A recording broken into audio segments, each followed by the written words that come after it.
The desert town of Red Hollow always smelled of dust and sweat, the kind of place where hope dried out quicker than spilled whiskey. Evening shadows stretched across the cracked main street as the townsfolk gathered in a frenzy, crowding around the wooden stage that had been thrown together for the night's spectacle. Torches flickered, throwing restless light across the faces of men hungry for a bargain and women leaning from saloon balconies, laughing at the cruelty about to unfold. Shackles clinked as the prisoners were herded forward. They weren't ordinary men. They were alphas, stronger, fiercer, beasts in human form who once roamed free across the frontier. Now they were auctioned like livestock. Clara May stood near the back of the crowd, her thin shawl drawn tightly around her shoulders though the night was warm.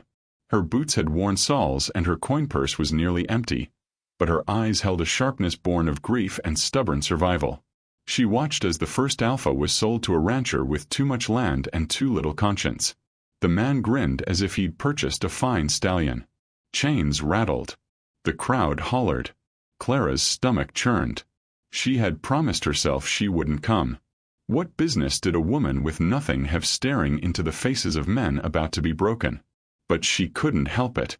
Ever since her family had been slaughtered 2 winters ago by raiders, she had carried a hollow inside her, a space carved by violence and helplessness. The only reason she'd survived that night was because a wandering alpha had intercepted the bandits and dragged her away before the flames consumed her. He had vanished without a word, and though Clara never saw him again, his memory lingered like a scar. Tonight, when she heard that another alpha was to be sold, something in her wouldn't let her stay away. The auctioneer, a stout man with a booming voice and greasy hair, strutted across the stage. "Now, folks," he bellowed, "the one you've been waiting for. Strong as 10 oxen, wild as a mountain storm, and as untamed as sin itself." He gestured to the next prisoner. Rowan. Even in chains, he stood taller than most men in the crowd. His shoulders bore scars, his chest rose with steady defiance, and his golden eyes glimmered in the torchlight like a predator's. He did not bow his head. He did not flinch. His presence alone was enough to hush the murmurs for a heartbeat. Then the bidding began, fast and fierce. $50, shouted a rancher in a wide hat. 60, barked another. 75, a drunk gambler yelled, swaying on his feet. Clara's throat tightened. She slipped her hand into her purse and felt the small weight of coins, everything she owned in the world. Barely enough to feed herself another week. Against these men she had no chance. But as Rowan's gaze swept the crowd, landing for the briefest second on her, she felt her pulse hammer. It was not a plea for help in his eyes. It was fury, a vow that he would not break. The bidding climbed higher. The auctioneer's gavel hovered, his grin spreading as a cattle baron at the front, bloated with wealth and smug certainty, threw down an outrageous offer. Murmurs rippled. No one would outbid him. The baron puffed on a cigar, already savoring ownership. Clara's chest burned. She saw not just the alpha in chains but every night she had spent alone, every meal scraped from scraps, every dream drowned before it could take shape. She remembered the feel of strong hands dragging her from fire, saving her life once before. She could not let another alpha vanish into servitude. Her voice cracked but carried through the crowd. "I'll buy him." The words stunned even her. She pulled the small pouch from her purse and tossed it onto the stage. Coins spilled and clinked, a pitiful pile against the wealth that had already been shouted. Laughter erupted instantly. "She's mad." Someone cackled. "Look at her. She couldn't buy a mule with that." Another jeered. The auctioneer raised an eyebrow, amused. But the law of the block was iron. A bid spoken and a coin offered could not be ignored. He slammed his gavel down with exaggerated flair. "Sold. To the lady with pockets emptier than my flask." The crowd roared, some in delight, others in mockery. Clara's cheeks burned, but her feet refused to move. She stood rooted as Rowan was dragged down from the stage, chains rattling, guard scowling. The alpha's eyes locked on hers again. Closer now, they were terrifying, burning gold, promising violence. The shackles were struck loose. He stepped forward, towering over her, his shadow swallowing hers in the dirt. His voice was a low growl, rough as gravel. You've ruined yourself for me. Why? Clara swallowed, her heart slamming against her ribs. Because no one else would. And maybe. Her voice faltered, then steadied. Maybe you'll save me back. For a moment, silence stretched between them. Then his hand shot out, gripping her wrist. Not gentle, not cruel, but claiming. Gasps rippled through the onlookers. A drunk laughed, slapping his knee. Look there. The alpha's bride. Someone else shouted. She won't last a night with him. Laughter rolled again, cruel and sharp, but Clara barely heard. Rowan's touch burned, anchoring her to a future she couldn't yet see.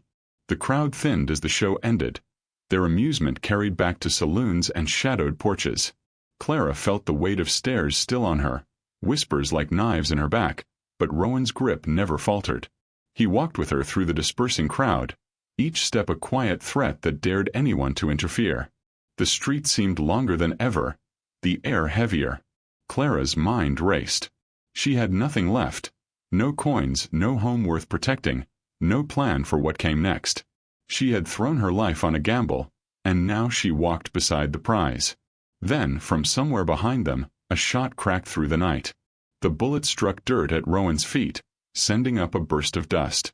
Clara gasped, nearly stumbling, but Rowan yanked her behind him in a single motion. His head turned slowly, eyes narrowing into the shadows where the flash had come from. "Stay behind me," he growled. Figures moved in the dark, the cattle baron's men, unwilling to let their prize slip away. Clara's breath caught, her heart thudding in her throat as the sound of boots scuffed closer on the hard-packed earth. She realized in that instant the truth of her gamble.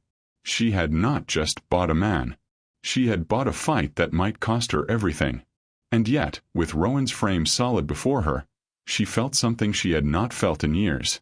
The faintest flicker of safety. The faintest spark of belonging. The night held its breath. The gunshots' echo still rattled through the town when the shadows burst alive with movement.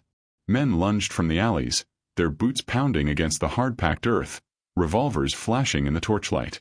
Rowan shifted with startling speed, dragging Clara behind him as a second shot screamed past.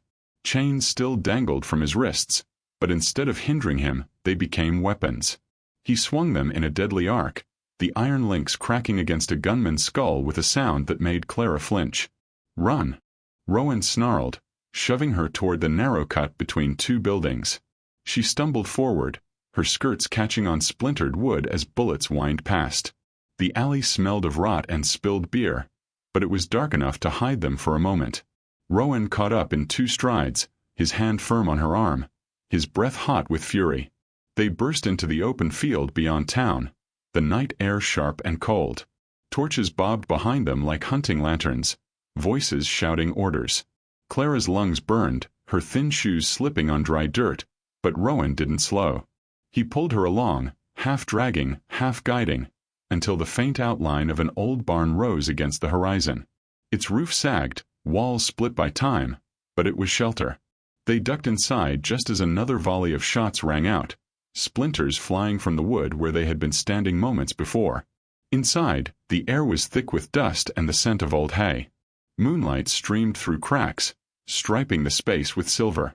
Rowan turned on her, eyes glowing in the dim, his chest rising and falling like a storm contained by skin. "You spent your last coin on me. That makes you mine."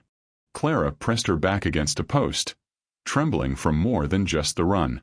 "I didn't buy you. I freed you." His mouth curved in something close to a smirk, though it held no humor. "Freedom's a lie out here. Best you can do is pick your cage. Lucky for you, mine is warm." His voice dropped lower, rough as the desert wind. "Tell me, girl, why risk everything for me?" The question pierced her chest sharper than a blade. Her throat tightened, and words tumbled out before she could stop them. "Because I know what it feels like to be chained, even without iron. Because I can't stand the thought of them breaking you like they've broken everything else." Her eyes stung. "And because once, one of your kind saved me.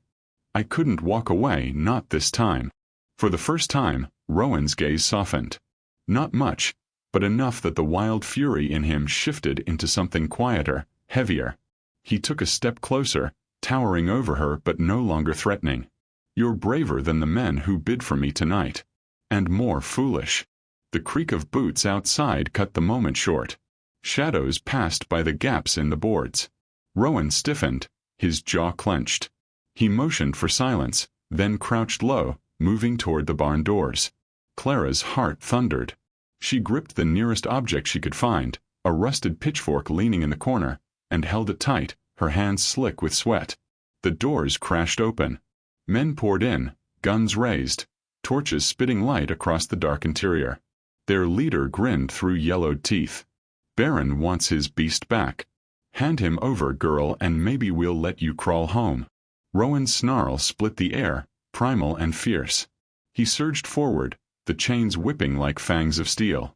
One man fell before he could fire, his torch rolling to set a bale of hay alight. The barn filled with smoke and the acrid sting of fire. Clara swung her pitchfork wildly as another man charged, the prongs catching his shoulder.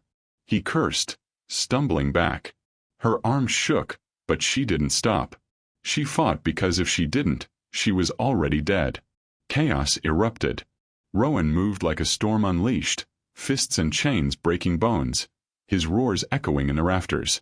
Gunshots cracked, wood splintered, men screamed. Clara ducked low, the heat of fire rising as flames licked across the walls. She coughed, eyes watering, yet refused to let go of the weapon in her hands.